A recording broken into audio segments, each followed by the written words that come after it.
आहे, त्यामुळे मी जास्त बोलणार नाही.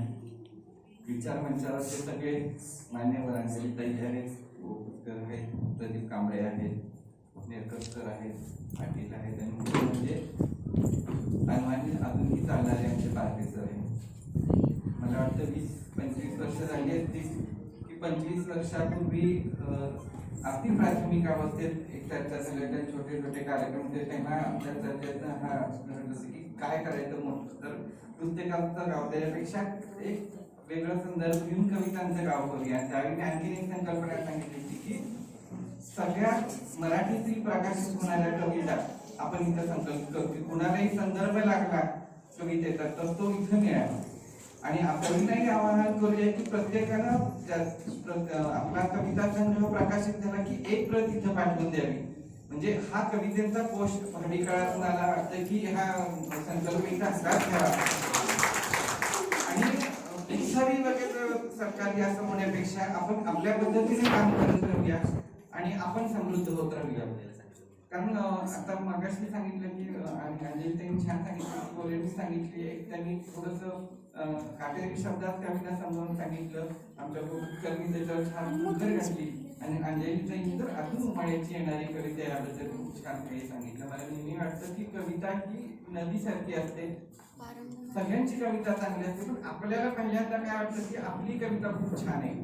आपण एक खळा नदीच्या उगमाला जसा खळा असतो ती धावत जाते, पहिल्यांदा तिला कुठेतरी पोहोचायचं असतं, तशी आपली कविता पहिल्यांदा व्हायला लागते.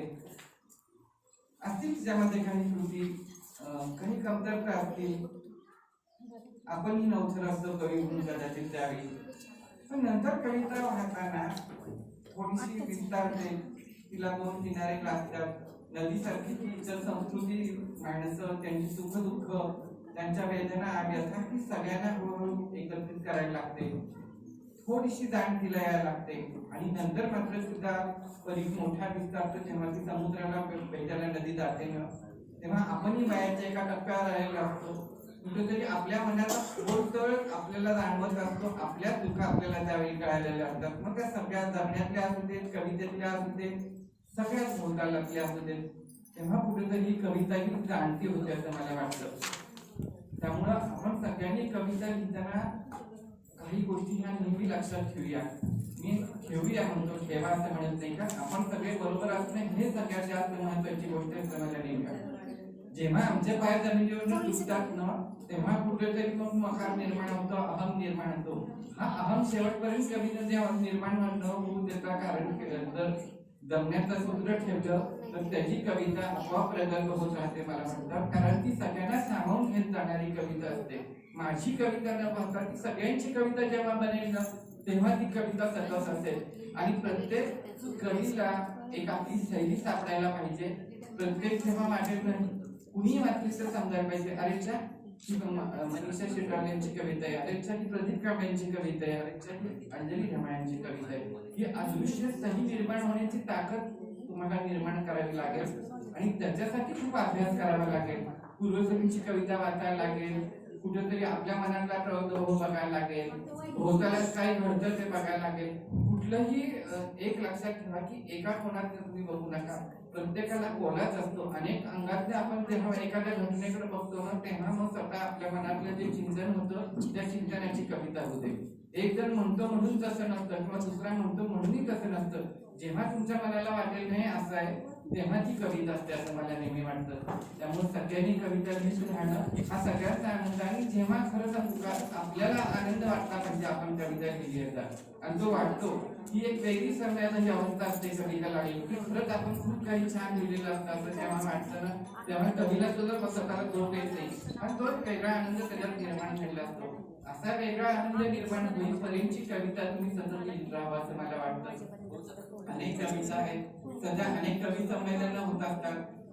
प्रत्येकी आपली कविता स्टेजवर जावी असं काही अभ्यास असल्याचं कारण नाही. अनेक जण लिहितात ते सुद्धा आपण ऐकावं, सादर करतात ते सुद्धा ऐकावं असं मला वाटतं. कारण सादर करणं ही सुद्धा एक कला आहे. सुद्धा काय होतं की सादरीकरणात सुद्धा कविता फसते, तसे ना पहिल्यांदा फसते. दुसरी आपण चांगल्या पद्धतीने सादरी करू, काही काही चांगल्या आशयाच्या कविता ह्या चांगल्या सादर होत नाही किंवा काही चांगला आशय असून सुद्धा उलट गायच्या पद्धतीने केलं तर कवितेचा आशय राहतो, कविता सुधारते, असंही होऊन देऊ नका. आता तुमचं कवी संमेलन आहे आणि ते महत्वाचं असे मला वाटतं. कविता महोत्सव हा महत्वाचा आहे, कारण इथून या मंचावर सगळ्यांच्या मनातली तरंग इथं उमटणार आहे आणि त्याच्यातून थोडी कविता निर्माण होणार आहे. प्रत्येकाला तुमची तुमची पाऊलवाट सापडणार आहे. ती पाऊलवाट तुम्हाला सापडेल एवढं मी मनापासून आज शुभेच्छा देतो. कारण अनेक व्यक्तता अनेक पद्धतीने होतात. म्हणजे सतेज खराडे सारखा आमचा एक गझलकार असतो, तो वेगळ्या पद्धतीने व्यक्त होतो. ममता संपाळसारखी गझलकार असते, ती वेगळ्या पद्धतीने व्यक्त होते. शांताबाई वेगळ्या पद्धतीने लिहितात पैठणी सारखी कविता, इंद्रजित भालेराव वेगळ्या लिहितात, कुसुमाग्रज वेगळ्या लिहितात. हे वेगळं पण आपण वाचलं तर आपली कविता आणखी वेगळी होईल असं मला वाटतं. तुम्हाला सगळ्यांना मी मनापासून शुभेच्छा देतो, सगळ्या कवी संमेलनाला, पुढच्या पुरस्कार समारंभाला. आणि खरंच पारडे गुरुजींचं मी कौतुक करतो. त्यांचा आदर्श सगळ्यांनी घ्यावा असं मला वाटतं.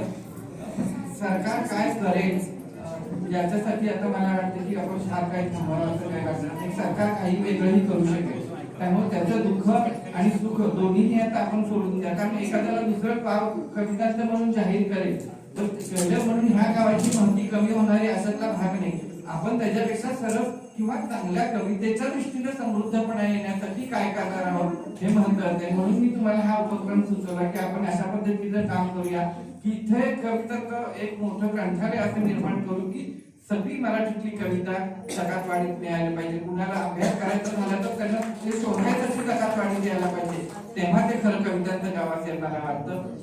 त्यासाठी मी तुम्हाला मनापासून शुभेच्छा देतो आणि तुमच्या अंगानी पाण्यात लवकर चप्पल घ्यावी आता मी हे करतो. पण ही चप्पल कविता समृद्धीची असावी, सरकारने मान्यता दिल्याची असावी असं मी म्हणत नाही.